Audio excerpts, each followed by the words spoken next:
Hi, my name's Ross, and I love the Beatles, and I want to tell you a little bit about what I think I have learned to understand and appreciate about the new Sgt. Pepper's Lonely Hearts Club Band 50th Anniversary Remix.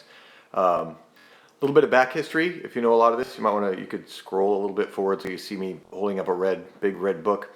But here's the situation: is when the Beatles made Sgt. Pepper in 1967, they had very limited recording equipment. They recorded on 4-track tape, and they did everything they could with it, of course. But they made it with monophonic in mind. That was the dominant way that they sold records at the time, and so they were making a mono mix, and they also made a stereo mix at the time.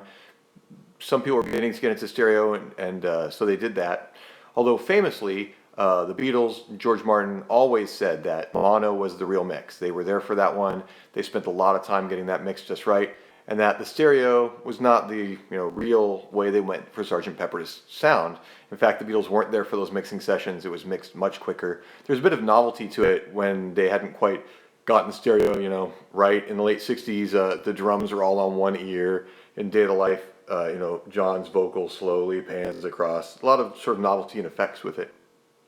So for the 50th anniversary, they got Giles Martin to remix the album. Now, I've always been growing up in the 70s and 80s when stereo was the thing, and reading all about the Beatles mono mixes. For me, the holy grail was mono Sgt. Pepper and the mono White Album and mono Revolver. I'd seek out the records at collector stores and Beatle Fest and stuff. So when the new mix came out, I was a little bit skeptical. I wanted to hear it because I've been so devoted to the idea of that they say mono is the right way. So 50th anniversary remix, they gave Giles Martin permission to remix the album from the original tapes. And Giles Martin is George Martin's son and also worked on the Cirque du Soleil show Love, which I think is amazing. So what does that mean that he got the original tapes? I guess that's the part I want to tell you about and why I think it makes a record that sounds a lot more vibrant and modern and is totally worth listening to, and why I'm sold on this new mix. So the main thing I had to figure out was when they said remix from the original tapes, this is not just remastering, this is something else. And let me show you what I mean.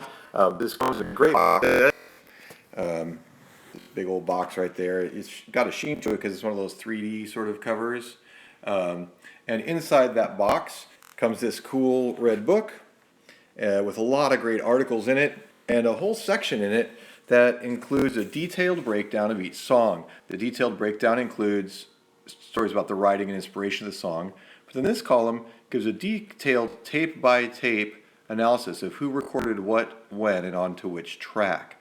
So I was reading that, and I was really interested in trying to make sense of it, and couldn't really, so I decided to visualize it. And that's what I want to share with you, because looking at those visualizations and listening to the mix really helped me understand what was going on, I think. I'll hold the camera as still as I can. So here, for instance, is my visualization of the author's description of the tracking of Sgt. Pepper. So remember, they only had 4 tracks. So here's the first 4 tracks they recorded on a 4-track tape machine. Over here you get Ringo's drums and George and John playing rhythm guitar on Sgt. Pepper. All recorded at once, all onto the same track. So right away, the mix, the balance is what it is. You can't make the guitar louder than the drums or anything anymore. Then they did another take, which was Paul playing his bass. This is supposed to be a Rickenbacker bass. Interesting thing I learned from this book that I guess I'd heard before but hadn't noticed as much is that they recorded Paul's bass later than the rest of the rhythm section so that he could make very melodic bass lines, which if you listen to the record, of course, you know that. Then over here is Paul's lead vocal. Paul is in blue, just like he is on the cover. And harmony vocals from John and George. And then they did double tracking of the harmony vocals onto track 3. This is where things get interesting. So there's the song, except it's missing a lot of things. It's missing the French horns, it's missing lead guitar, it's missing the sound effects of the audience. So what they did to try to get more out of it is they did something we call bouncing. This is a second tape machine running a different tape. What they did is they played this tape and recorded it onto that tape. But what they did is they took both of these tracks and bounce them onto that one track with a new mix. So now the bass is connected in the mix to the drums and both guitars. You can no longer make the bass louder or softer or anything than the guitars. Over here, they took all of those vocal tracks and they bounced them all onto one single track. So now this track has the lead vocal and all of the harmony vocals. So whatever the balance is between those, that's set as well. Then onto here, they recorded the French horns, boo, boo, boo, boo, boo, right? and the lead guitar, which on that song was played by Paul. It's supposed to look like a Strat. Onto this remaining track, they put the crowd sounds, which they got from sound effects tapes in the Abbey Road archives. This is the tape that was used to make the mono mix and to make the stereo mix that George Martin made. And absolutely, I think they did the best they could on the mono, and stereo mix, whatever it is, historical value, that's what you got. The difference with Giles Martin's mix is he also has this tape.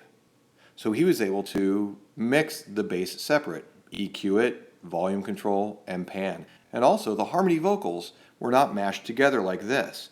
He was able to take the harmony vocals and spread them out across the mix, so it has a much more contemporary sound, a much fuller sound, and every single part can come out with some limitations. There were some limitations on how much he could deal with this, for instance. One thing I think he did on this song, because the crowd sound like true stereo to me, sounds to me like he went and got those original source tapes out and got the original full stereo crowd sounds. But let's take a look at another more complicated song. This one's a bit more complicated. Here's Fixing a Hole. Again, this visualization is just based on what's in the book that came with the box set. But take a look at how complex this gets and why the new mix is so good. Here's Ringo playing drums, maracas, and Paul, he thinks, playing a harpsichord. He says based on the tape. So did that first. And then he thinks John may have played bass on this song. So there's John playing bass. And then here's Paul with lead vocals and then doubling the lead vocals. Double tracking, super common thing. You hear it all the time on records, and it helps fill out that sound. They took those four tracks and bounced them to a second tape. So tracks 1 and 2, now the bass is connected to the drums, maracas, and harpsichord, and they mash together both of Paul's lead vocals. So those are now mixed together, can't be changed. George played lead guitar, and he did it twice. He doubled his guitar solo. Love this guitar solo. Nice bright guitar sound like on Nowhere Man. And also the second time they put some background vocals on. Then they bounced again to another tape. They took the two guitar solos that were double tracked. Now those are together on one track. Both of the backing vocals are there. Here's Paul's leads. Here's what we had on the first track before. And they added another track with another set of drums. So drums are doubled. Another harpsichord, probably played by George Martin, and Paul playing a bass part. So this song has 2 basses and 2 drums. I mean, this is a thick, thick song. So this was the track that they used to make the mix on Sgt. Pepper, on the mono and on the original stereo. But what Giles Martin has is all of these tracks. What does that mean? That means he can take the double lead vocals and he can spread them across the mix. It's much more effective. He can take the double lead guitars and spread them across the mix. The balance can be changed with the backing vocals because they're not tied to both guitar tracks but only to one. The bass can be mixed and EQ'd separately, and it creates a very, very, very vivid mix. One of the things that I'm really, really enjoying about this remixed album is that because of the way the vocals are not always mashed down, they are all being mixed from their original source vocal track and EQ'd and placed in the mix in a way where you can really, I mean, I appreciate in a way I never had before the vocal performances by especially Paul and John on this record. It is amazing. So I strongly recommend it to you. You don't have to buy the box set to get it. You can get it as a 1-disc thing. It's streaming on, I know on Google Play, you can stream it. It is a record that sounds, I think, better than ever. I'm sure I'll go back to the mono mix, but this might be my new go-to. Other things, the tambura, that string thing, the drony bring, in a lot of mixes that was mashed together with other things. Now it's remaining on its own track, and they can do stereo panning and things with it that really bring a lot of things on the record to life. So anyway, I hadn't heard this quite this way before, and I hope it helped you understand the mix, and I hope you'll check it out and enjoy it because I love it a lot. Thanks.